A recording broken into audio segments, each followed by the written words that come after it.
नमस्कार दोस्तों, स्वागत है आपका एक बार फिर नई वीडियो में। उस वीडियो में हम आपको बताएंगे कि पाठ्यचर्या के मॉडल। पिछले वीडियो में हमने कैरिकुलम के बारे में पढ़ा था कि पाठ्यचर्या क्या होती है। अब हम आपको मॉडल बताएंगे। इससे अगली वीडियो में आपको टाइप बताएंगे पाठ्यचर्या कौन कौन से टाइप होते हैं।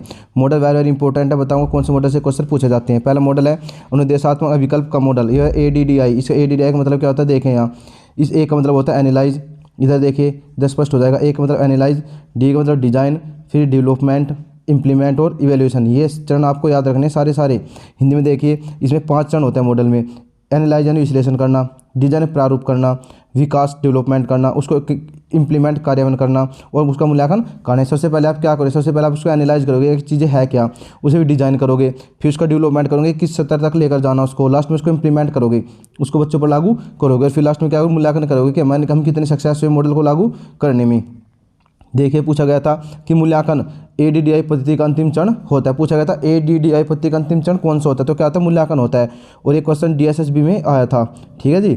अगले देखिए मॉडल क्या, अगला मॉडल है SIP मॉडल। CIPP ये किसने दिया था, स्टेफल बीम ने दिया था। स्टेफल बीम ने कब दिया था, 1983 में।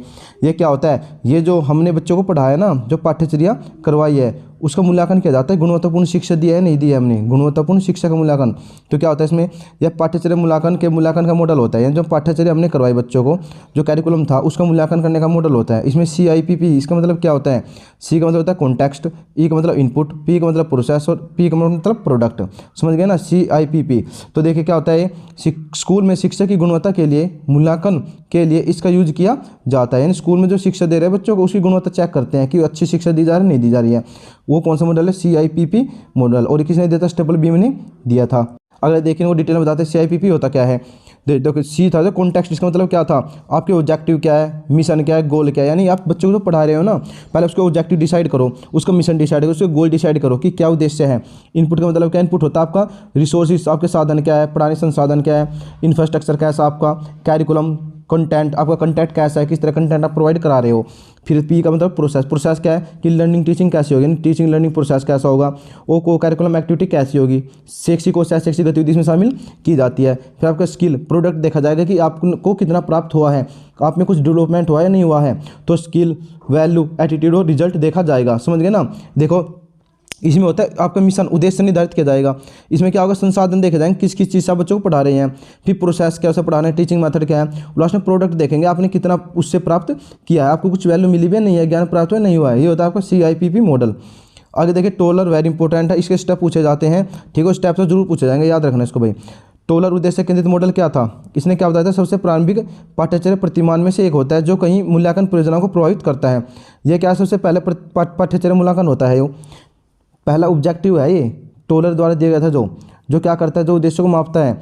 और ये क्या है, अन्य परियोजनाओं को प्रभावित करता है। देखिए किस तरीके से, ये इंग्लिश में लिखा है, इंग्लिश में देख लो एक बार। Starting objective, starting learning experience, organise learning experience और इवैल्यूएशन। इसका मतलब समझाता हूँ भी क्या होता है। उससे पहले ये समझिए थोड़ा सा कि टोलर प्रतिमान 3 स्रोतों से पाठ्यक्रम के उद्देश्य को प्राप्त करता है। कौन से स्रोत होते हैं, ये पूछा गया था। एक तो छात्र के द्वारा, एक समाज के द्वारा और एक विषय वस्तु के द्वारा। ऑप्शन क्या था, एक 3 तो ये ऑप्शन थे, चौथा ऑप्शन था इसमें शिक्षक। तो शिक्षक इसमें नहीं आता। तो जो टोलर प्रतिमान है किन स्रोतों से उद्देश्य को प्राप्त करता है, एक तो छात्र के द्वारा, एक समाज के द्वारा, एक विषय वस्तु के द्वारा। इसमें शिक्षक नहीं आता। ये तीनों याद रखनी। और टोलर का जो प्रतिमान 4 भागों से मिलकर बना होता है। कितने स्टेप देते हैं, 4 स्टेप देते हैं। क्या क्या होते हैं देखो यहाँ पर। पहला आपका क्या था कि पहला है ये अधिगम अनुभव के उद्देश्य को परिभाषित करना। सबसे पहले आप बच्चों के उद्देश्य को परिभाषित करो कि उद्देश्य है क्या, तभी तो आप पढ़ाओगे बच्चों को, कुछ सिखाओगे। दूसरा क्या है, जो उद्देश्य हमने परिभाषित कर दिए उनकी पहचान करो कि कौन कौन से हमें लेने हैं, कौन कौन सी प्रक्रिया करनी है। तो परिभाषित उद्देश्य की पूर्ति के लिए गतिविधियों की पहचान करो। पहले क्या करो, उद्देश्य को परिभाषित करो, फिर उनकी पहचान करो कि कौन कौन से उद्देश्य है, कैसे इनकी पूर्ति होगी। और जो उद्देश्य की पूर्ति की पहचान हो गई कि पहचान, तो क्या करें, गतिविधि का आयोजन करो जिससे पूर्ति हो जाए। और लास्ट में क्या करो, उसका मूल्यांकन करो। ठीक है, समझ गए ना। सबसे पहले क्या करेंगे, उसके उद्देश्य स्पष्ट करेंगे, फिर क्या, गतिविधियों को पहचानेंगे, फिर गतिविधियों को इकट्ठा करेंगे, जब उनका आयोजन करेंगे, लास्ट में क्या करेंगे, उसका मूल्यांकन करके देखेंगे। ये यहाँ लिखा है इंग्लिश में। क्या क्या, स्टार्टिंग ऑब्जेक्टिव यानी पहले उद्देश्य स्पष्ट करो, सिलेक्ट लर्निंग को सिलेक्ट करो, फिर उनको एक जगह इकट्ठा करो, लास्ट में क्या, इवैल्यूएट करो। ठीक है। तो आगे देखिए अगला मॉडल का हिल्डा टाबा। और ये तो वेरी इंपॉर्टेंट है, ये तो 100% आएगा। इसमें तो निशान लगा लो, बिल्कुल स्टार लगा लो, कितने जितने लगा सकते हो। हिल्डा टाबा क्या था, हिल्डा टाबा सबसे प्रभावशाली शिक्षाविदों में से एक थी। उसने एक संप्रत्य विकास रणनीति विकसित की। इसके मॉडल का क्या नाम था, इन्हें आगमनात्मक मॉडल भी कहा जाता है या संप्रत्य विकास मॉडल भी कहा जाता है। संप्रत्य मतलब होता है कंसेप्ट, यानी कंसेप्ट डेवलपमेंट करना बच्चे के अंदर। उन्हें इसके बारे में कंसेप्ट मॉडल दिया था। तो इसके कितने चरण थे? इसके टोटल 7 चरण थे। ये पूछा गया था क्वेश्चन YDS-SB में कि कितने चरण थे? 7 चरण थे। तो हिल्डर-ताबक मॉडल चरण कौन कौन से? पहला क्या है? सेम हुई है तो पहले हमने पढ़े। पहले क्या करें? पहले शिक्षार्थी की आवश्यकताओं का निदान लगाओ, यानी पता करो कि उसकी आवश्यकताएं है क्या। उसके बाद क्या करो? उद्देश्यों का निरूपण करो, ऑब्जेक्टिव डिसाइड करो। फिर क्या करो? विषय वस्तु का चयन करो जिनसे उद्देश्य की प्राप्ति होती हो। लास्ट विषय वस्तु को संगठित करो। ये तो पढ़ा हमने भी पीछे भी। इसमें के पहले क्या करेंगे? बच्चों की आवश्यकता को पता लगाएंगे, फिर क्या करेंगे? उसका निरूपण दर्शाएंगे, उनको एक जगह उद्देश्य है क्या, कैसे प्राप्त करेंगे। लास्ट में विषय वस्तु का चयन करो कि कौन सा कंटेंट हमें लेना है, और कंटेंट को एक जगह क्या करो? ऑर्गेनाइज करो, एक जगह रखो। और फिर क्या करो? 5वें स्टेप में सीखने के अनुभव थे जो, उनका चयन करो, उन अनुभव को फिर संगठित करो, लास्ट में उसका मूल्यांकन करो। ये लास्ट के 3 स्टेप तो ये है जो हमने पहले पढ़े अभी पिछले वाले में।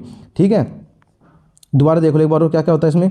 पहले क्या करेंगे? बच्चे की आवश्यकता को पता लगाएंगे, उद्देश्य को निरूपण करेंगे, विषय वस्तु का चयन करेंगे, विषय वस्तु की जगह इकट्ठा करेंगे यानी ऑर्गेनाइज करेंगे, फिर अनुभव का चयन करेंगे, उन अनुभव का संगठन करेंगे, लास्ट में मूल्यांकन करेंगे। ठीक है, आज समझ में? ये मॉडल सारे वेरी वेरी इंपॉर्टेंट है, और ये सभी मॉडल क्या वेरी वेरी इंपॉर्टेंट है। एक मॉडल और देख लीजिए, सेलर और अलेक्जेंडर प्रतिमान। ये सेलर और अलेक्जेंडर ने दिया था, और सब लगभग एक दूसरे से मिलते जुलते हैं मॉडल। ये इनमें क्या था? उन्होंने पाठ्यक्रम के 4 सोपानों का वर्णन किया। कौन कौन से? पहले क्या करेंगे? बच्चे का लक्ष्य उद्देश्य स्पष्ट करो, उसे फिर डिजाइन करो लक्ष्य को, उसे इंप्लीमेंट करो, लास्ट में क्या करो? मूल्यांकन। सेम वे ये सब एक दूसरे से मिलते जुलते, थोड़े थोड़े डिफरेंस इनके अंदर। पहले लक्ष्य बताएंगे बच्चे का, उसे डिजाइन करेंगे, फिर लास्ट में उसे इंप्लीमेंट करेंगे, फिर क्या उसका मूल्यांकन कर देंगे बच्चे पाठ्यक्रम का कि कितना लागू हुआ नहीं हुआ। और उर्नु प्रतिमान, ये भी इंपॉर्टेंट है, पूछा गया था 1 साल। ठीक है, तो देखिए क्या इसमें उर्नु मॉडल, इन्होंने पाठ्यक्रम के 5 पंचपदीय परिभाषित किए थे, 5 चरण बताए थे, उन्होंने कितने 5 स्टेप बताए थे। कौन कौन से होते हैं? वही है कि वह लक्ष्य उद्देश्य होगा, फिर आवश्यकता को पता लगाओ बच्चे की, विषय वस्तु का चयन करो, लास्ट में उसको इंप्लीमेंट करो, फिर क्या करो? मूल्यांकन करो। तो 5 स्टेप होते हैं, बार बार घूमते रहते हैं, और सारे में ये एक दूसरे से मिलते जुलते भी है, और सारे क्या बहुत ही इंपॉर्टेंट है। अगर वीडियो अच्छी लगे तो चैनल को सब्सक्राइब कर देना। इस अगली वीडियो में हम आपको दिखाएंगे कि टाइप्स ऑफ करिकुलम कौन कौन से थे, कैसे है, बहुत ही आसान लैंग्वेज में। मिलते हैं नई वीडियो के साथ।